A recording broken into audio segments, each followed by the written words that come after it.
Вітаю, дорогі сябры! Як бачите, мы сегодня зноў у старажытным крэве, і я вырашыла, што грэх не распавесці вам яшчэ што-нибудь цікавае пра старабеларускую мову. Нагадаю, гэтым тэрмінам я абазначаю літаратурную пісьмовую мову Вялікага княства Літоўскага. Дык вось, сёння я прапаную пагаварыць пра запазычанні. Адразу лавіце цікавы факт. Лінгвісты падлічылі, што беларуская мова адна з самых адкрытых да запазычанняў сярод славянскіх. І гэта не дзіва. Вось нашыя продкі заўсёды жылі на тэрыторыі, якая была самай заходняй частцы нашага ўсходнеславянскага рэгіёна.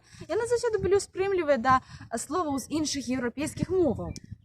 Дык вось, самы такі ранні помнік старажытнага беларускага пісьменства, які сведчыць пра актыўны працэс запазычвання з іншых моў. Дарэчы, гэта вельмі добры працэс, які сведчыць пра вітальнасць мовы, пра актыўнае буйное развіццё.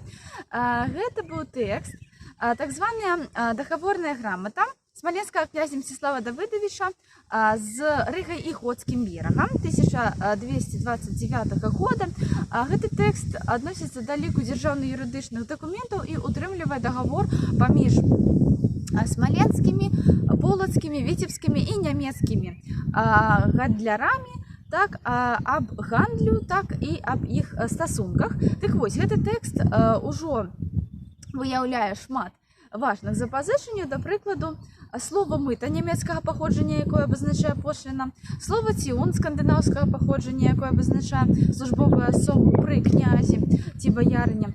Таксама слова цюркскага паходжання нагаты, якое абазначае грашовую адзінку, роўную 20 грыўнам.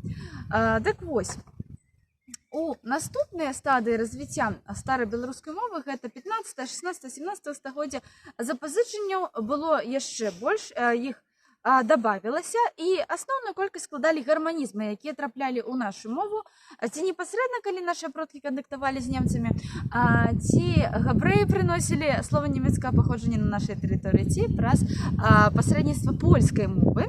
Так вось, як сведчаць сучасныя даследаванні, так званых гарманізмаў было больш за 800, і сярод іх такія вядомыя ўсім словы і шырока ўжывальныя, дарэчы, у сучаснай беларускай мове, як вартаваць, як гвалт, як бунт, як вахмістр, і навіть такія побытавыя, ведаеце, паняцці шпілька, кіпа, рыса.